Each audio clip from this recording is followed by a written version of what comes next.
Hai, apa kabar semuanya? Semoga kabar Anda baik-baik saja. Terima kasih karena sudah memberikan support dan juga kesetiaan Anda untuk membangun channel Codot Film. Yuk kita lanjutkan alur ceritanya, sambil siapin kopi dan cemilan, setting suara volume full. Gasken. Chapter 172. Raja monyet itu sangat kuat dan bisa menyapu semua yang ada di jalurnya. Di dunia kecil dan kuno ini, itu dianggap sebagai keberadaan di puncak piramida makanan. Bahkan kelompok raja tua bukanlah lawannya, namun sekarang diserang dengan luka oleh gelombang emas dari luar. Monyet ilahi meraung dengan marah. Itu merayap dari tanah dan tubuhnya yang besar membuat pegunungan runtuh. Tubuh emasnya bersinar, menembakkan dua garis cahaya keemasan, itu memiliki aura lembu perang. Bersihkan jalan ke pintu keluar. Sebuah suara yang mengesankan diperintahkan dari luar. Tubuhnya yang sebenarnya tidak masuk ke dalam. Kamu pikir aku akan menyingkir karena kamu memintaku? Jika kamu memiliki kemampuan, masuk saja ke dalam dan bunuh aku. Aura jahat monyet ilahi meluap ke langit. Tombak pertempuran emas yang sangat tebal di tangannya bersinar saat menunjuk ke pintu keluar. Kabut memenuhi udara. Gerbang dunia kecil sudah terbuka, memungkinkan semua orang di sini untuk pergi. Itu semua karena monyet emas itu menghalangi jalan. Itu membunuh banyak jenius dari seluruh negeri, membuat jalan ini tidak bisa dilewati. Angin astral yang kuat mengepul dengan anggun saat gelombang yang terbuat dari cahaya membubung ke langit. Sebuah telapak tangan emas muncul dan terbanting ke depan seperti tangan dewa. Itu sangat besar dan penuh dengan kekuatan yang mengesankan, menakutkan dan sulit untuk ditentang. Monyet itu melebarkan matanya dan memamerkan gigi putihnya yang garang. Tombak pertempuran di tangannya menyerang ke depan dengan ganas dan kejam seolah-olah akan menembus langit. Itu menggunakan teknik gigantifikasi, membuat tubuhnya lebih tinggi dari gunung. Tombaknya juga seperti ini, ketebalannya membuatnya seolah-olah punggungan gunung terangkat secara vertikal. Cahaya kabur dan aura metalik mematikan melonjak kuat pada saat bersamaan. Dang! Sebuah telapak tangan terbanting ke bawah, mengenai ujung tombak. Suara kengkiang yang membelah telinga terdengar, tetapi pusat telapak tangan yang berkilau tidak terpengaruh dan tidak menembus sedikit pun. Selain itu, suara menakutkan dipancarkan di saat berikutnya. Dengan suara kaca, retakan muncul di battle spear sebelum dengan cepat menyebar keluar. Suara peng dipancarkan. Tombak pertempuran hancur, dan itu seperti gunung yang runtuh. Potongan-potongan yang pecah melonjak dengan cahaya keemasan saat mereka jatuh, menghancurkan tanah sampai penuh dengan lubang. Asap dan debu membubung ke langit. Semua orang menjadi kewalahan oleh keterkejutan. Seberapa kuat kekuatan kaisar? Dia benar-benar bisa mengesampingkan peraturan dunia kecil. Telapak tangan yang dibuat dari cahaya secara langsung menghancurkan artefak berharga Raja Monyet. Itu bukan akhir dari itu. Monyet ilahi batuk seteguk darah dan mulai terhuyung-huyung. Sepertinya itu menerima cedera berat. Kaisar sangat kuat.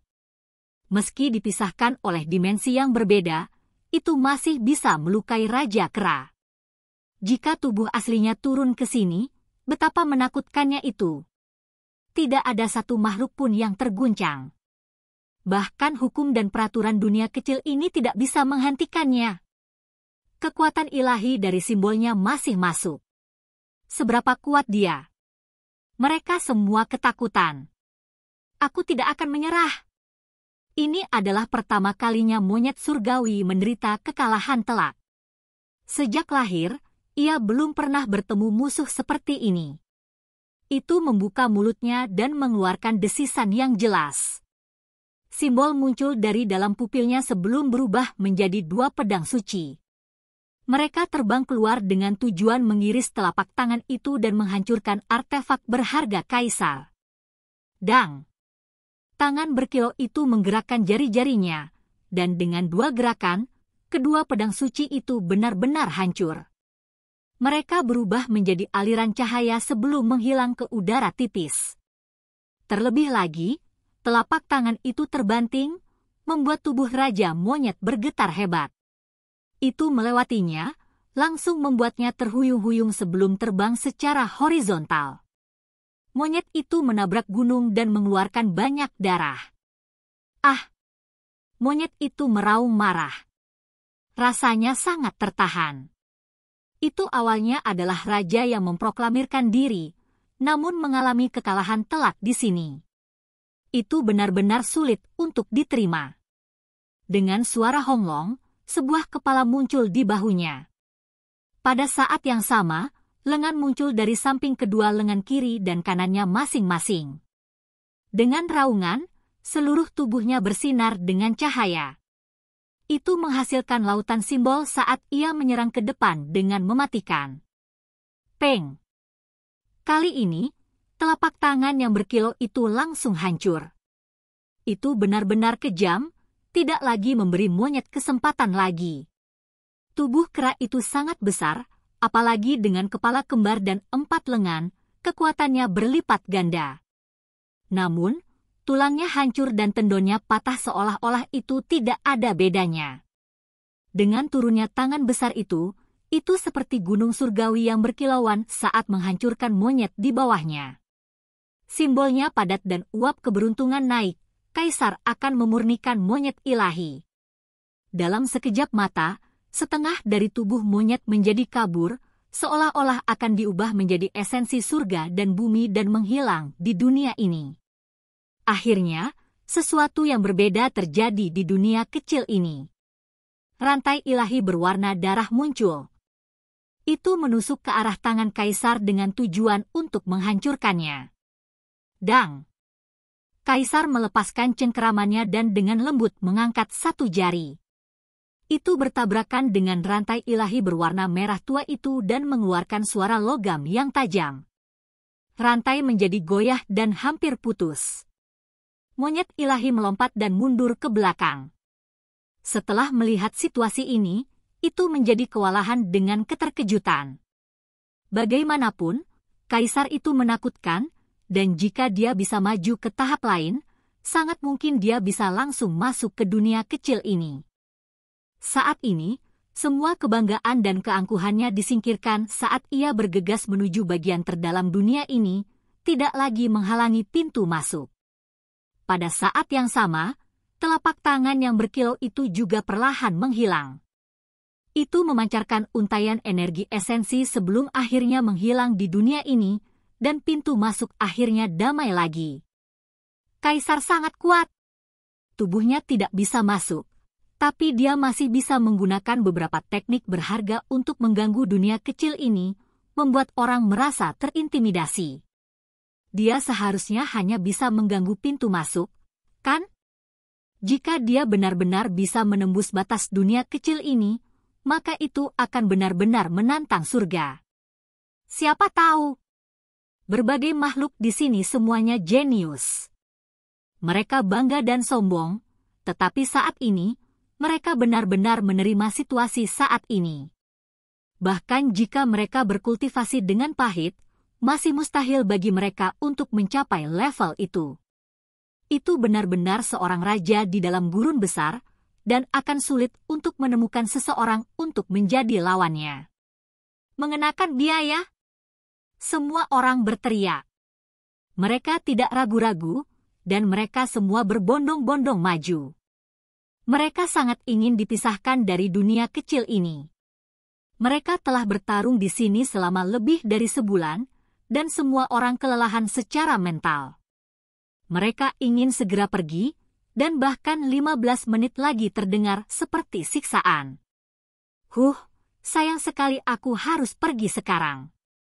Saya belum tinggal cukup lama, gumam pria kecil itu. Dia adalah satu-satunya yang tidak mau pergi. Ada begitu banyak obat spiritual di sini. Selama seseorang melihat dengan hati-hati, mereka bisa menggali beberapa batang setiap hari. Ada begitu banyak keturunan archaik juga, dan selama seseorang rajin, mereka bisa makan 1 setiap hari. Setelah pergi, di mana mereka akan menemukan obat-obatan spiritual, dan di mana mereka dapat menemukan pemuda binatang purba. Mereka semua akan tersebar di gurun besar dan sangat sulit ditemukan. Sayang sekali, dia berkata pada dirinya sendiri. Ketika orang-orang di sekitarnya mendengarnya, mereka semua ingin menginjak-injaknya. Kamu masih belum puas? Kamu benar-benar membingungkan dirimu sendiri sebagai Raja Iblis kecil. Huo Ling'er memutar matanya yang besar dan merasa bahwa bocah iblis ini benar-benar putus asa. Dia mengulurkan tubuhnya, sosoknya tampak sangat halus dan santai. Pinggangnya yang kecil sangat indah, dan fisiknya tinggi dan ramping, tampak sempurna. Rambutnya hitam pekat, wajahnya yang cantik berkilau putih, dan bibirnya merah cerah. Jenis penampilan santai ini memiliki jenis kecantikan yang unik. Sangat tidak bahagia. Mata bocah iblis itu cemberut saat dia berbicara. Aku tidak menangkap pemuda binatang buas kuno. Sekelompok orang segera berbalik, tidak ada dari mereka yang ingin menghadapinya. Bertahan denganmu benar-benar menyakiti egoku. Hanya burung merah besar yang menggumamkan pernyataan. Ayo pergi, kita juga harus pergi, kata Huo Ling'er. Benar, ayahmu sangat kuat. Bisakah kau mengenalkanku padanya? Si kecil bertanya penuh harap. Apa yang sedang Anda coba lakukan? Huo Ling'er melirik sekilas. Ketika si kecil mendengarnya, dia menjadi malu. Lengan kecilnya disilangkan saat dia berkata, bukankah aku sudah memberitahumu terakhir kali? Apa? Anda ingin menjadi menantu bangsawan atas? Tanya burung merah besar. Beberapa individu, dibatasi, segera mengungkapkan niat membunuh saat mereka memelototinya. Ini tentang aku menjadi teman usia yang berbeda dengan ayahmu. Berada dalam hubungan seperti itu dengan saya berjanji dia tidak akan kalah, kata pria kecil itu. Enyah! Huo Ling'er berbalik. Tidak ada alasan baginya untuk memiliki paman kecil, dan hanya seseorang dengan otak yang salah yang akan melakukan hal seperti itu. Dia berjalan keluar. Ayo pergi. Singa berkepala 9 dan gagak api juga berbicara. Mereka sudah lama ingin keluar, dan bersiap untuk bergegas keluar. Benar-benar disayangkan. Aku tidak akan pergi, aku akan tetap di sini. Setelah mengatakan ini, dia langsung berlari ke dalam dan memperingatkan berulang kali, abu-abu kecil, ketika kamu memasuki istana kekaisaran negara api, kamu harus makan sebanyak mungkin. Serigala kecil yang berbaring di dada Huo Ling'er mengangguk dengan seluruh kekuatannya. Matanya yang besar memancarkan cahaya. Semua orang menjadi tercengang. Apakah orang ini menjadi gila? Apakah dia benar-benar akan tinggal di sini? Mulut Huo Ling'er berkedut. Jika dia benar-benar ingin tinggal, maka persetan dengan itu.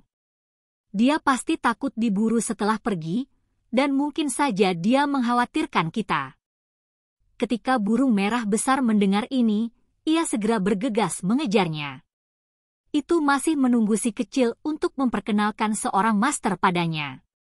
Jika dia kehilangan kesempatan ini, maka itu benar-benar tidak akan bisa meneteskan air mata bahkan jika dia mencobanya. Singa berkepala 9 dan yang lainnya semua tertawa. Pelangi Luan tercengang.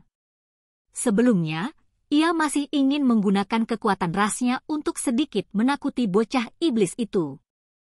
Pada akhirnya, bocah itu menyelinap pergi dan langsung berlari. Ketika semua orang memikirkannya, mereka menjadi lega. Bocah ini merebus peng besar, memasak macan putih, dan memotong beberapa potong daging dari Zhujian.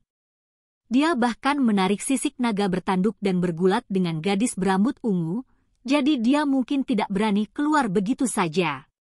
Si kecil berubah menjadi gemuk kecil dan melambai ke arah seseorang di kejauhan. Itu adalah pemuda berjubah perak Xiao Tian, dan dia bersembunyi di dalam gurun yang sunyi. Dia menghindari bencana besar, dan baru sekarang dia bergegas. Bro, untung kamu baik-baik saja. Saya mendengar bahwa ada gangguan besar di kedalaman dunia kecil ini dan bocah iblis itu bergerak.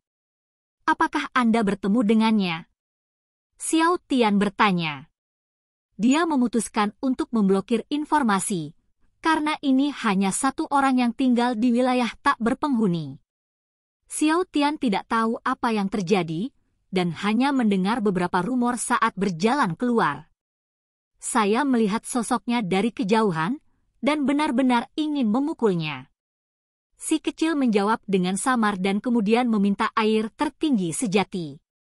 Dia ingin mendapatkan porsinya. Apakah kamu memiliki artefak berharga untuk menyimpannya? Apakah kamu tidak takut itu akan terbang? Jangan khawatir, berikan saja padaku. Si kecil mengambil wadah batu giok yang berisi cairan surgawi sebelum dengan cepat mengumpulkannya ke dalam kantong surga dan bumi. Sungguh harta yang baik. Pemuda berjubah perak itu sedikit cemburu. Setelah itu, dia mengundang si kecil untuk pergi bersamanya. Jika mereka bertemu dengan bocah iblis itu, mereka harus memukulnya dengan baik. Kau duluan. Saya masih memiliki beberapa hal untuk diurus. Si kecil agak malu. Ada kerumunan besar, dan semua jenis makhluk ada di sini. Mereka bergegas menuju pintu keluar, dan meskipun lebih dari 80% mati di sini, kelompok yang tersisa masih sangat besar. Di dunia luar, Flamme Crow, Nineheded Lion dan yang lainnya telah keluar beberapa waktu yang lalu. Mereka mengikuti di samping orang tua mereka. Di antara para tetua, beberapa dari mereka dalam bentuk humanoid, dan beberapa dalam tubuh aslinya, semuanya sangat kuat. Di langit, ada istana bergerak yang melayang di udara. Mereka sangat besar, brilian dan mengesankan. Huo Ling-er memasuki salah satu istana besar ini, dan jelas bahwa ini adalah istana Kaisar Manusia. Salah satu inkarnasinya tiba untuk membawanya pulang.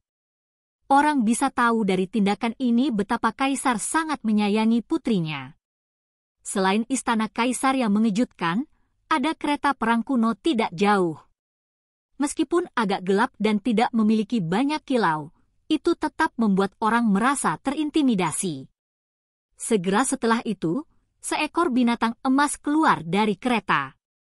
Seluruh tubuhnya memancarkan cahaya, dan itu cemerlang dan mempesona. Ini adalah ras yang melayani burung surgawi kuno dan binatang buas, dan sangat kuat. Semua orang menghirup udara dingin. Itu pasti berasal dari gunung ilahi Archaik dan datang atas nama makhluk berdarah murni.